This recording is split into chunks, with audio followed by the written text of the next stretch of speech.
What's up guys, Legacy 4x4 here back again. This time we're working on the 79J20. We got gauge cluster, gauges, wiring, fuse boxes. We got the whole 9 yards to make this a running and driving daily driver. Can't tell already, everything's laid out. So I'm gonna get to taking stuff apart and we'll see what we start with. I don't know yet, we're gonna just figure it out. All right, so I wanna build this gauge cluster first so I can get it knocked out of the way. The plan here is gonna be, so I stripped down the old gauge cluster. This is the housing for it. I'm only gonna reuse the speedo and the odometer. Everything else is gonna be replaced, so this will be the only larger gauge. At least that's the goal. I might have to buy a replacement. I'm not sure yet, but first problem is that I thought this little inner piece was removable. It looks like it's all foreign plastic, so I'm not really sure how I'm gonna deal with that yet, but it'll probably involve me cutting out everything that I don't need and then figuring it out from there. All right, this is where I'm at so far. I think this is gonna be the layout of it. So factory speedo, I'm gonna keep it in the same little housing, and then I'm just gonna cut out the bulk of material here and here in the plastic, and then I have extra 16 gauge from the floorboards, make a 16 gauge replacement that's around this size. I'll get it perfectly and exact, and then this will be the setup. Each of these gauges have lights built in, turn signal lights, factory speedo, and odometer. Other than that, that's all I'm gonna leave. So I'm leaving out the AC. It's gonna be in a separate portion whenever I get there. So for right now, I got criticals on the left, fuel on the right. It's really the only way to fit these 2-inch gauges in the space allotted, and I'm cool with having the 3 criticals on the left and having fuel on the right. About 10 steps back and forth to the grinder. I got my piece of 16 gauge. Well, I think it's gonna fit right. I mean, I know it fits right enough for me. Throw that in there. 3 holes, line up these 3 mounting screws, which is gonna mount the plate to the plastic housing, which is also gonna mount to inside the actual dash. And then there's 3 screws on top. So I'm gonna reuse those 3 holes in the bottom and have 3 hex screws going through here to mount that all together. So now I just need to decide where these gauges are gonna go, and I gotta mount the original gauge somehow and decide where the rest of these gauges are gonna go. All right, it's a new day. Gauge cluster, I'm not happy with. I'm not happy with how this turned out. So I bought a bezel, like a custom bezel that Peter built, like Freightliners use. That's 3 3/4, so it's the same size as this. So I bought a bezel for that. So I'm probably gonna end up remaking. You can also see I don't like some of the texture where the paint and it doesn't really fit the corners. Like, you can't see that because the shadow will cover anyways, but I'm gonna remake that when I get the bezel. And then I also got a 3 3/4 drill bit, hole saw drill bit, for like 20 bucks, but like it's worth it to make it all perfectly circle. So that's gonna sit here for now. I'm gonna get started on wiring and doing the fuses and throwing wires and all of the car and getting that set up. So you may be wondering, am I really dumb enough? Do I have to draw everything out to make it make sure I do it right and take baby steps? Yeah, I am. All right, let me explain what's going on real quick. So start with just a legend of what I'm gonna have in the car. I do have 1 extra port that I'm just not gonna use, but ignition, horn, speaker, overdrive, wipers, air conditioning.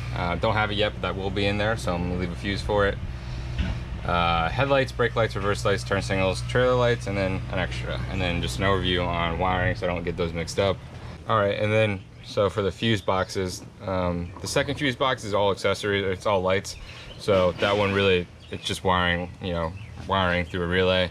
Everything past the first circuit and this fuse box is the same thing, so it doesn't matter, it's just wiring. But getting into ignition and getting everything wired correctly so it doesn't catch on fire is the biggest part.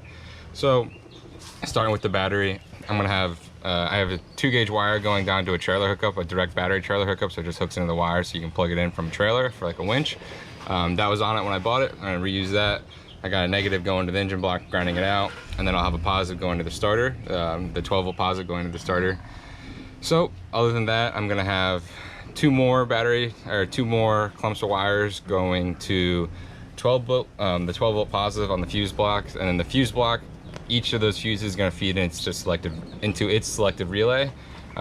So that's the 87 port on the relay, so that's just the direct battery, not the signal to activate the load, but the direct battery input to the relay.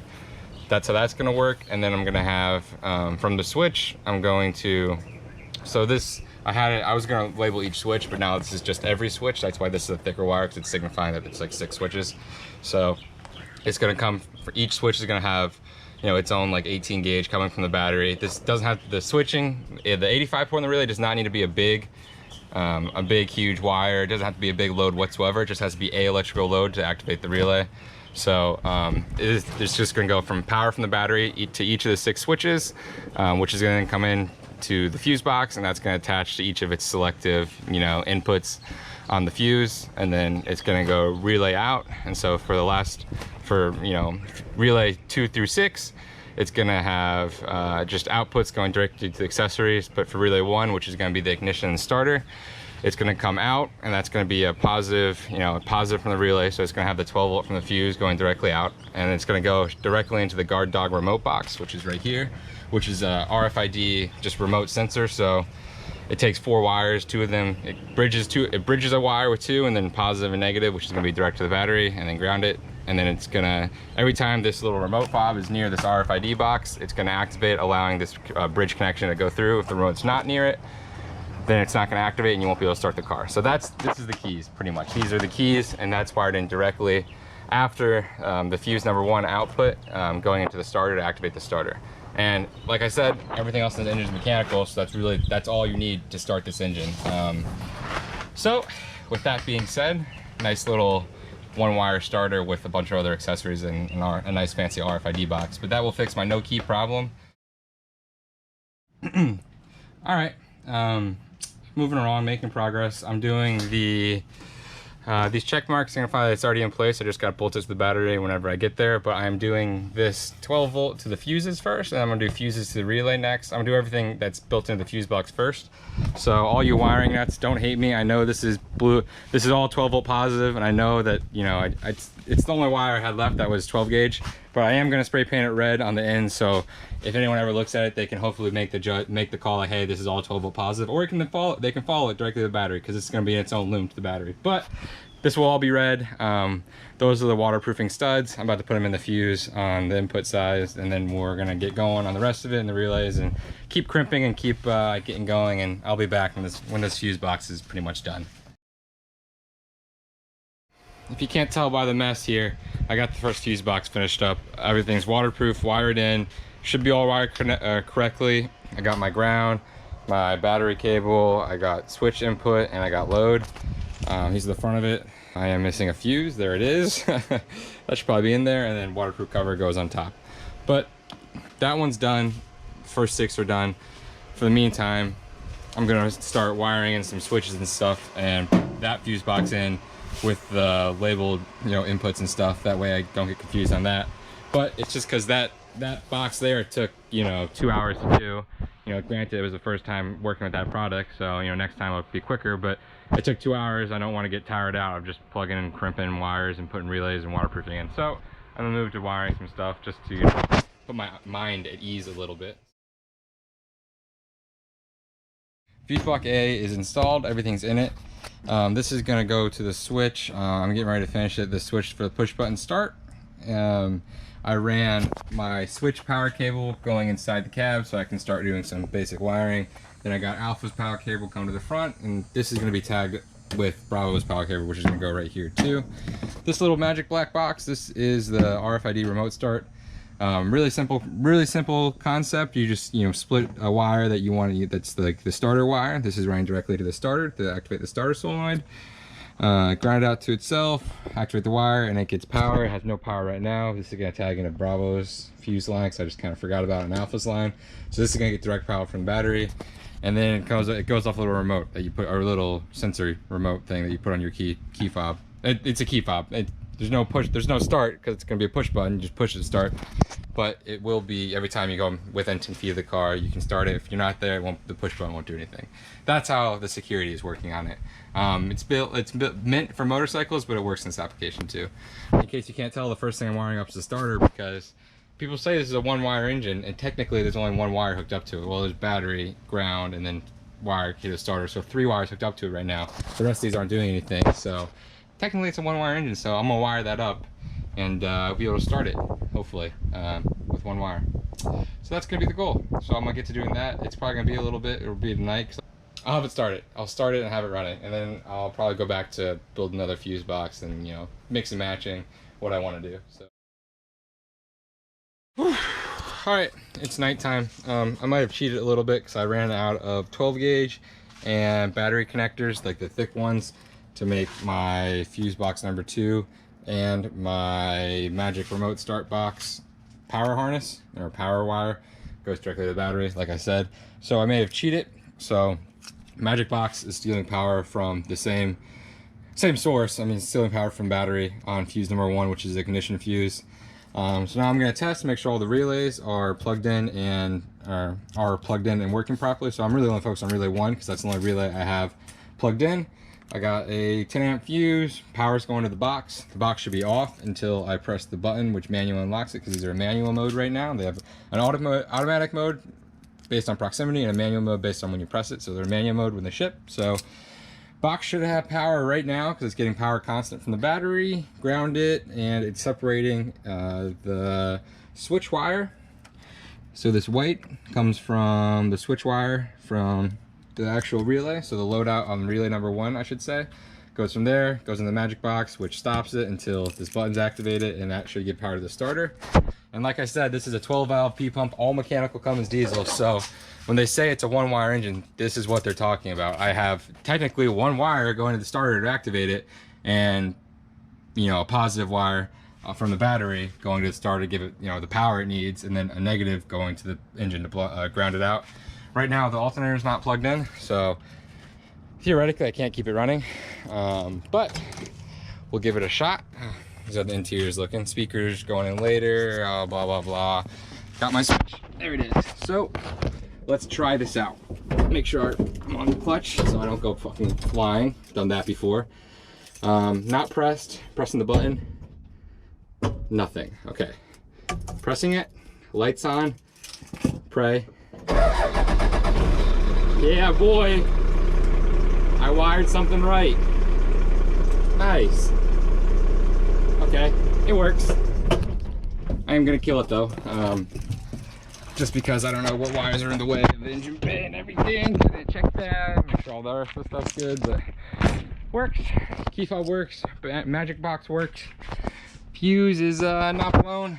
Relays are good, so. All right.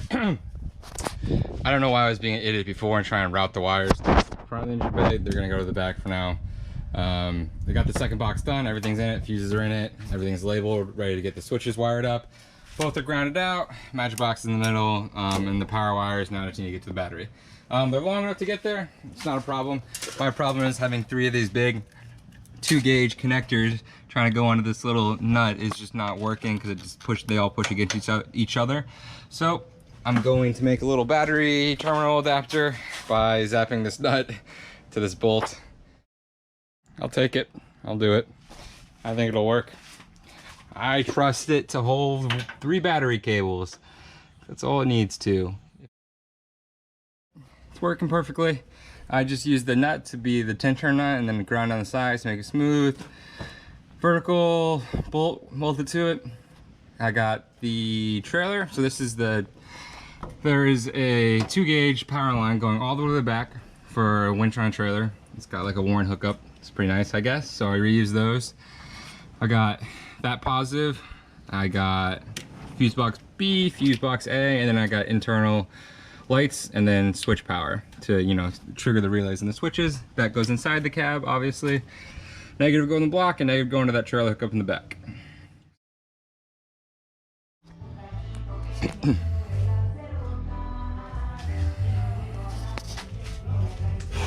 Okay, here's where we're at right now.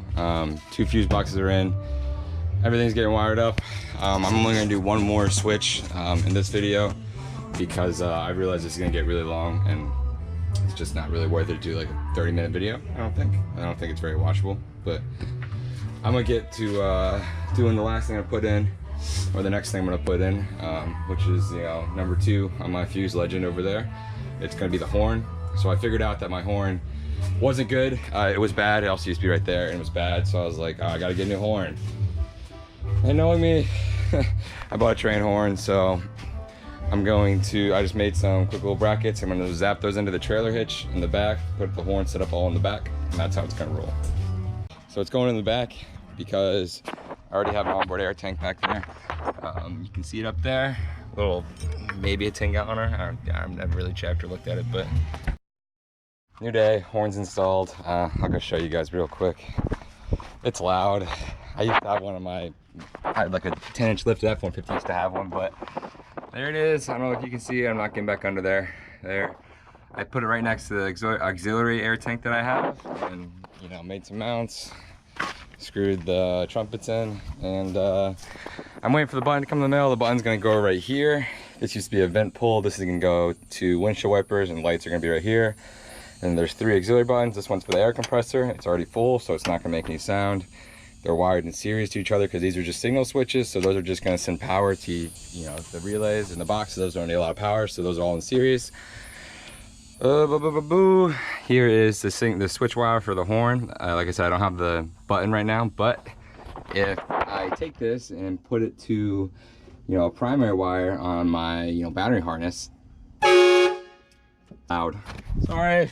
Good thing I don't use my horn that much, but when I do use it, it'll be noticeable. So I'm gonna move on to headlights next. All right, so this is obviously a third-party light switch, so I don't really, came with a little diagram, but I don't know what really it means when it says parking and running lights. So I got a quick little setup right here. It grounds to itself, so there's no ground that needs to hook up. So you just, you know, put a power wire into the battery terminal, which you know that's battery. Got my tester, and we're gonna see which ones come on. That way I can wire high and low beams, and as well as dash lights into this. So we'll do the first click. And we got power in this terminal. This is supposedly the headlight terminal, which is off in the first click, and then power in this one, which is supposedly the accessory terminal. So power on the first click and the first 2 are these 2 terminals, and then second click, headlights should come on. Headlights on. No more power in the accessory, but we got power in this bottom one too, which might be parking running lights or something. So what I'm gonna do, because now I know what does what, is this is gonna be low beams, this is gonna be high beams where it just doubles down, and this will be nothing, and then dash lights will be attached into this terminal as well. I hate it. It's like one of those things where you just feel like you're making like 0 progress because you really don't get that much further. I spent probably like 2 or 3 hours today. It was really hot out, so I kind of, you know, wimped out, but made a little dangle thing, and put that in the cab, and that's going to connect all my negatives to a ground inside the cab. That way there's a local ground, so I'm not just all going back to the same ground. And I want them all going to the same ground, a large ground, just because OCD, and I don't know if the ground is bad because nothing else will work. So that's why I'm doing that, but I'm gonna finish this up. What's up? Okay, like half a day later, working on windshield wipers right now, trying to figure out that wiring.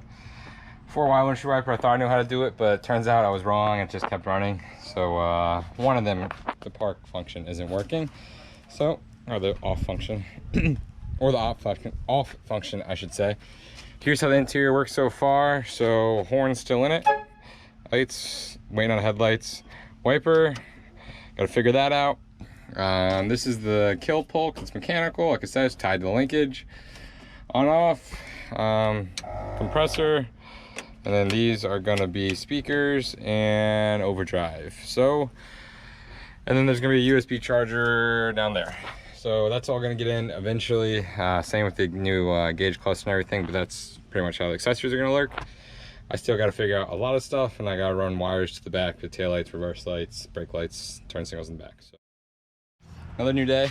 Before I start work, I worked for like 2 hours in the morning, so I got a little bit done. I had such good success with the sound bar in the wagon that I got the same sound bar. I really like the way it came out. I got, like I said, I had to go to like 8 different vans because I only carry like 1 in stock of each thing. But I got some regular 1-wire bulbs, new license plate lights, and some more sockets. So gonna rewire, resocket, redo everything to these little housings, because the old ones are so corroded in there you couldn't even unscrew the bulb. You just literally broke the glass from the actual socket, so that wasn't good. So those are all getting new everything. Gonna install those and start running some wires and figure out how the hell you wire brake pedal. All right, here's the game plan for the light sockets. Both the bulbs and new sockets are in. These are 1-wire bulbs, so they're supposed to ground out themselves, but I don't know if this housing is gonna be a stable ground.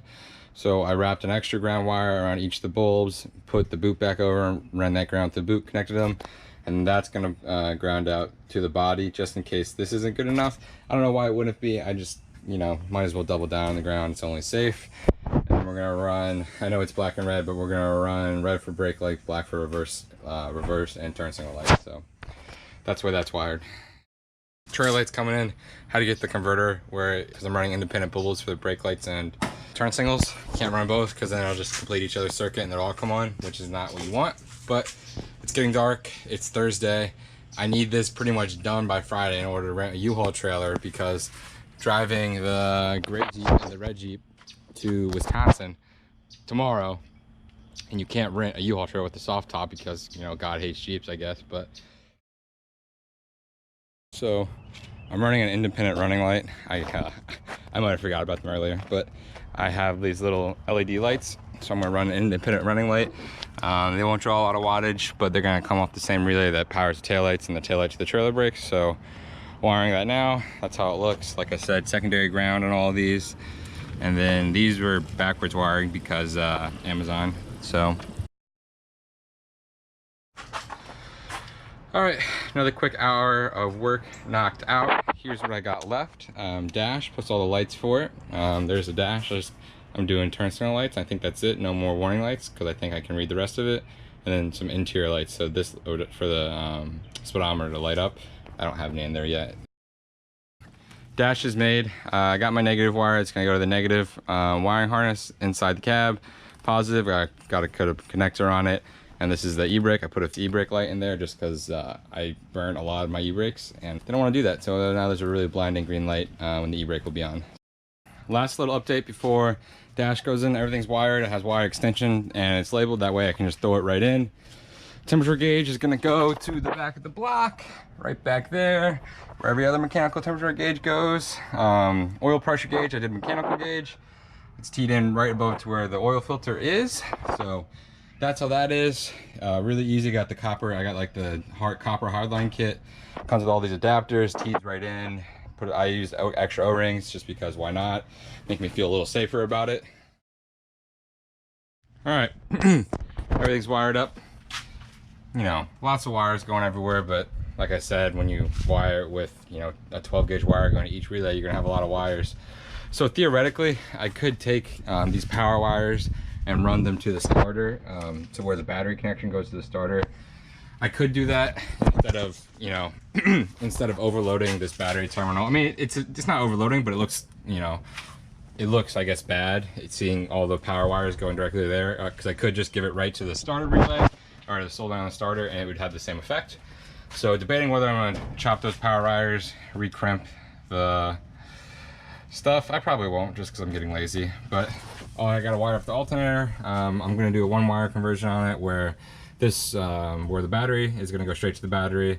I'm gonna jump the secondary wire on this to the battery. They act as the exciter, and the indicator I'm not gonna use. Just run that with a fuse going to the battery as a jumper cable, as a jumper, and then run this one directly to the battery. Call the alternator good. And once you step on the gas a little bit, it should get it going and it should, you know, excite the alternator, and the alternator should start working. So that's how I'm gonna wire that up. That's the last thing I gotta do. I'll show you guys in the cab. Dash is installed where I like it. Everything is somewhat clean. So we are going to roll with this for now, I think. Everything works. I guess I'll show you all. Oh, so that little bezel it's a Peterbilt bezel, but it's the same 2.5 inch that I need it. So I just tacked it in on the 4 corners diagonal. I feel like that looks fine for me. So this is pretty much ignition, accessory, turn it on. I got the e-brake light on right now.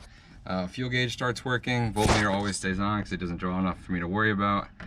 Left turn signal works. Right works.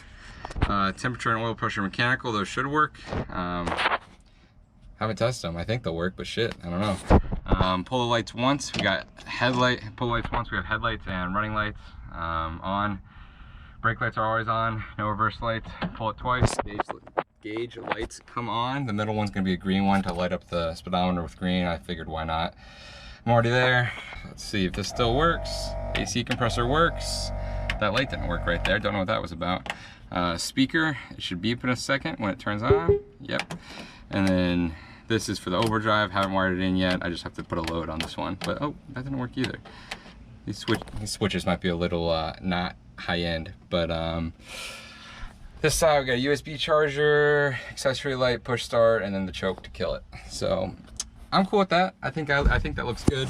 Not perfect. Ideally, I would redo it with the plasma table and get like the proper, like the actual proper design and cut of it done, so I don't have to use it 4.5-inch angle grinders and drills and hand drills to try and drill these out and put it in. But all right, test drive time. Oh, the keys, I gotta arm it. Oil pressure, no temperature yet. Handbrakes on, handbrakes off.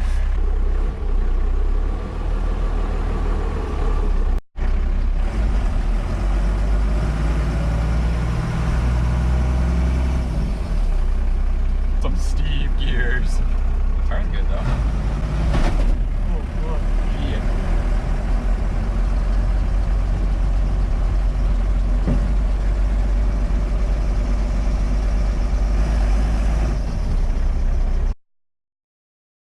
All right, guys, I know I already said goodbye, but like I said, thanks for watching. That's the J20. That little blip at the end with the battery going in and out, it was just a loose connection battery. I didn't put the nut on it, so I forgot, but that's fixed. Everything works, and we're good, dude. It's gonna be a good time because I have nothing else to drive right now, because the wagon's waiting on new bolts to get in the mail for the AC compressor lined up properly, and this is now the daily, so it's gonna work or it's not. It's gonna work or I'm not gonna get to work, so it'll be a fun adventure. Anyways, thanks for coming along, and I'll see you guys next time.